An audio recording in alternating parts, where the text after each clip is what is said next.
All right, Fusion, lesson number 4 of the Building with New Bricks series, Leaving and Cleaving.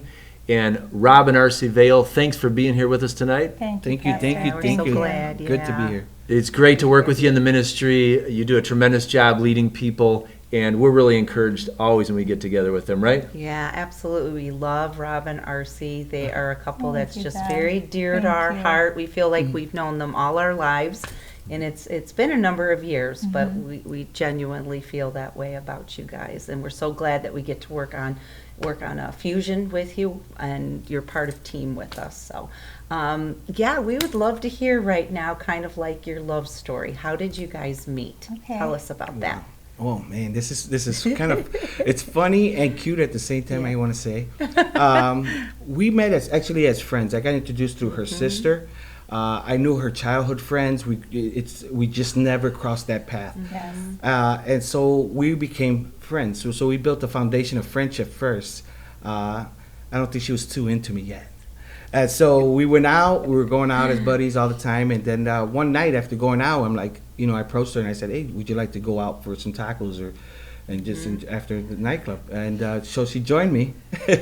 And at that moment, I literally I went high school on her, and I'm like, "Would you be my girlfriend?" Aww, that's so sweet. And she accepted, and He likes to say that he won me over with tacos. Yeah. you can't beat Taco carne Bell. asada. RC was my carne Okay. asada. Yeah, there you go. That's so sweet. So you started dating, and eventually you said you got married in your mid-20s, right? Yes, at age of 26. Okay. And that's when we left our home. Yes, we dated, we've been did together 29 29 years, years. Great. and we just celebrated our The 25th 25th year anniversary. anniversary. Yeah. Congratulations. Thank you, Tremendous. thank That's you, awesome. thank you, pastors. Big milestone. So how was it for you when you first left home, establishing an independent house? How was that? I was excited because that was my first. Because I want to go back. Like at age 18, you right away you're thinking you want to leave home. You just want to go home. You're 18. You're an adult, and that opportunity never happened because I was not very. I wasn't very trusty with friends at the time, so I wasn't sure if that was the right move. And then after time flew, I met her, and once we dated after 4 years, I knew she was the one, and that's when we decided we wanted to do something. And I got to say, I had to go meet her dad, and her dad, asked us the question, "Where would you live? Yeah. How would you do this?"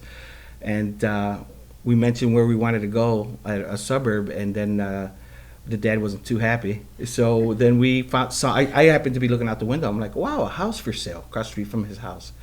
And next the next day he blessed us with a house. And He put the down payment on he put the the down house payment, for us. and we ended up getting married in that house. Yes, so we got married in our backyard. Yeah. Where you are now? Yes. Wow. So you got your Yeah, own very place. pretty little It ties in with our place. theme Yes, verse. Go ahead. What's our yes. theme verse for tonight? Well, tonight's topic is leaving and cleaving, which is a great topic to talk about, and it's Genesis 2:24. So, RC, you can read that? Yes, Genesis 2:24, the NIV version. That is why a man leaves his father and mother and is united to his wife, and they become one flesh. So what does that mean? How would you describe that to a young couple? I would describe it as an opportunity to mature and grow with your spouse, and especially if you follow God's rules, you establish a better marriage. And I want to say it didn't start like that for us, but we had those intentions of following those rules. So when we did leave our parents, we left when we got married. We did not try to move ahead of time. And you guys have large families, right? How many siblings total for you, Rob? I have 6, but I got 4 sisters, so you can imagine. Okay. RC, how about you? There's 5 of us. Okay. And I know when I hear about your family get-togethers, they're extraordinary. Like, Oh, how yeah. many relatives did you have on one trip you told us about? So we celebrated my aunt's 80th birthday, and there was about 83 of us. Wow. Yeah, There you go. and it was an amazing trip. Yeah, every Name trip that tags, we right? take, yes, Yes. we're very blessed because we have a lot of family and friends that want to join us. And we got to say, when we have that large group, we do get into deep prayer way months in advance Oh, for that yes, trip. yes, Yeah. yes. So lot it's a of prayer. blessing to have a big family, but it can get in the way of a couple because there's always a birthday party, a party this or that or something. So how do you guys work through that on the schedule practically, not giving away all your couple time, all your family time to extended family? We pretty much, it comes natural. Because at first we used to try to run away from some of that because we knew we were going to get a lot of I'd say a little slack because we are Christians and they weren't followers, they weren't believers. So, but we just continue pushing through and try to be the light in any of the parties. And I want to say it worked. Because a lot of them still travel with us, even if we're Christian believers, and they really enjoy their time because we've changed, but in a way we're still try to be funny, I guess, and enjoy it. But at the same time, we also show them a different way of having a good time without going above and beyond the old ways. Well, I am going to, add to that as well. There's not a celebration, or if we're going out to dinner, we're praying over that dinner with everyone, and everyone is there giving us that respect and praying along with us. Yes.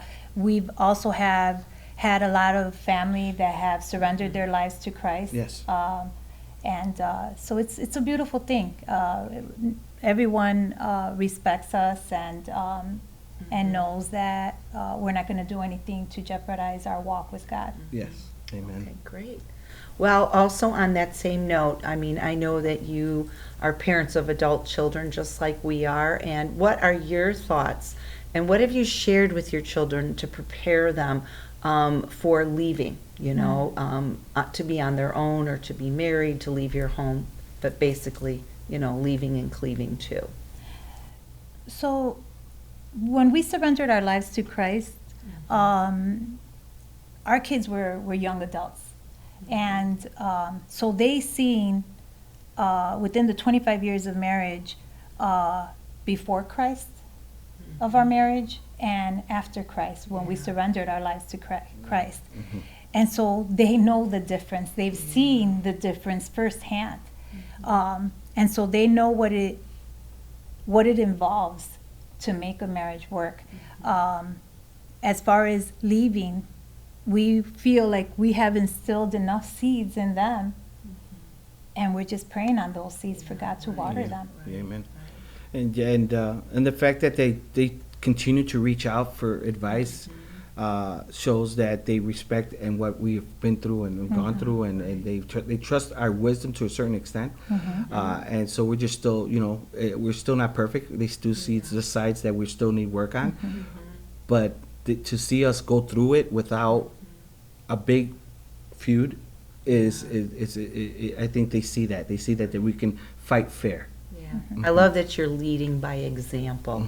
Yes. Our actions speak even louder than our words do. Oh, yes. Yeah. And they Yeah. surely are seeing all of that. Yeah, that's great. Okay. Yes. Real good. Well, Robin Arcee, thank you for your words from talking about Genesis 2:24, about leaving and cleaving. You're living the example, and you're passing it on to others. And we're going to discuss that in the groups tonight. God bless. Thank Thank you. you. Thank you, you. Pastor. Thank you. Thank you.